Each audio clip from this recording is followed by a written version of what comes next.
Hello बच्चों, आइए इस प्रश्न को पढ़ते हैं। प्रत्यावर्ती धारा से आप क्या समझते हैं? ज्यावक्री तथा अज्यावक्री धारा में क्या अंतर है? आइए इस प्रश्न की मुख्य अवधारणा की चर्चा करें। पहले हम समझते हैं कि प्रत्यावर्ती धारा क्या होता है।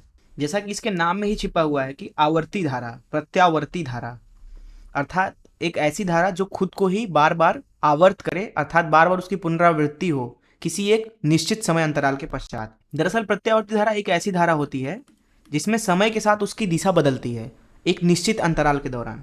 जैसे अगर उदाहरण में देखें तो यहाँ वाई अक्ष पे धारा ले लेते हैं, एक्स अक्ष पे समय।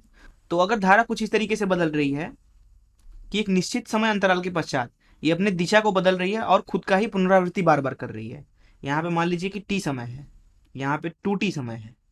तो यहाँ पे आप देख सकते हैं कि हर एक t समय के पश्चात यह धारा I जो है वो खुद को ही बार बार दोहरा रही है और उसकी दिशा भी लगातार बदल रही है। कभी वो धन है, कभी ऋण है, कभी धन है, कभी ऋण है। तो ये इस तरीके की जो धारा होती है वो दरअसल प्रत्यावर्ती धारा कहलाती है। वहीं अगर ये धारा कुछ इस तरीके से होती तो ये एक प्रत्यावर्ती धारा ना होती। भले ही इसमें संख्यात्मक मान तो बदल रहा है धारा का, लेकिन उसकी दिशा नहीं बदल रही है, इसलिए ये आपका प्रत्यावर्ती धारा नहीं है, बल्कि ये डिस्ट धारा है जिसको डीसी से दर्शाया जाता है। प्रत्यावर्ती धारा कुछ इस तरीके से भी हो सकती है, ये भी आपका प्रत्यावर्ती धारा है। तो दरअसल प्रत्यावर्ती धारा खुद को ही बार बार दोहराती है और जरूरी चीज ये है कि उसमें दिशा जो है वो बदलनी चाहिए किसी एक निश्चित समय अंतराल के पश्चात। अब हम समझते हैं ज्यावक्रीय धारा और अज्यावक्रीय धारा क्या होती है।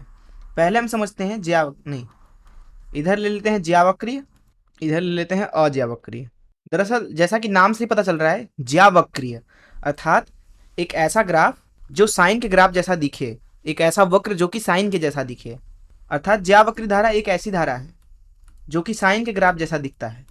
अगर हम ज्यावक्रीय धारा को बनाना चाहें तो हो सकता है वो कुछ इस तरीके से दिखे।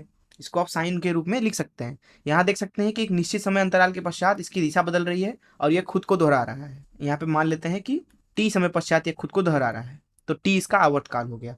ज्यावक्रीय धारा जो होती है वो कुछ इस तरीके से भी हो सकती है, अर्थात कहीं बीच से शुरू हो रहा है ज्यावक्रीय ग्राफ। अब ग्राफ ऐसा है तो इसको हम पुनः साइन के रूप में लिख सकते हैं।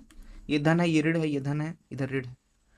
तो दरअसल इस तरह के जो ग्राफ होते हैं, इस तरह के जो वक्र होते हैं, अगर धारा इस तरीके से बदल रही है तो वो ज्यावक्रीय कहलाती है। बात करते हैं अज्यावक्रीय धारा की। अज्यावक्रीय धारा एक ऐसी प्रत्यावर्ती धारा होती है जो साइन के ग्राफ जैसा ना दिखे। जैसे हमने यहाँ पे बात किया, ये दरअसल अज्यावक्रीय। यहाँ पे हम अगर और उदाहरण देखना चाहें तो दरअसल इस तरीके की धारा जो खुद को बार बार एक निश्चित समय अंतराल के पश्चात दोहराए और अपनी दिशा भी बदले, कुछ समय के लिए धनात्मक है, कुछ समय के लिए ऋणात्मक, धनात्मक ऋणात्मक। तो दरअसल ये भी आपका अज्यावक्रीय प्रत्यावर्ती धारा है। और भी देख लेते हैं कुछ उदाहरण। वाई अक्ष पे धारा है, एक्स अक्ष पे समय है, धारा समय हो सकता है कुछ इस तरीके का आपका प्रत्यावर्ती धारा हो। तो ये भी दरअसल एक अज्यावक्रीय धारा है। यहाँ पे आप देख सकते हैं कि टी समय के पश्चात ये खुद को दोहरा रहा है। आधे समय के लिए धनात्मक है, आधे समय के लिए ऋणात्मक, धनात्मक ऋणात्मक। तो ये भी एक प्रत्यावर्ती धारा है।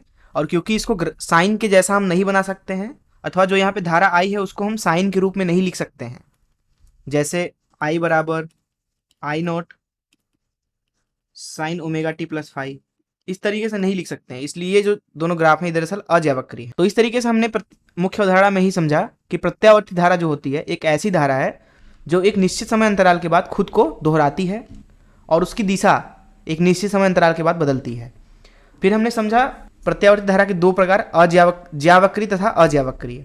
ज्यावक्रीय धारा एक ऐसी धारा है जिसको साइन के रूप में लिख सकते हैं, जैसे आई बराबर I naught sine omega t plus five. वहीं बात करें अगर अज्यावक्रीय धारा की, तो अज्यावक्रीय धारा को कभी भी साइन के रूप में नहीं लिख सकते। यहाँ पे उदाहरण भी मैंने आपको दिखाया। मैं आशा करता हूँ कि आपको इस प्रश्न का हल जरूर समझ में आया होगा। धन्यवाद।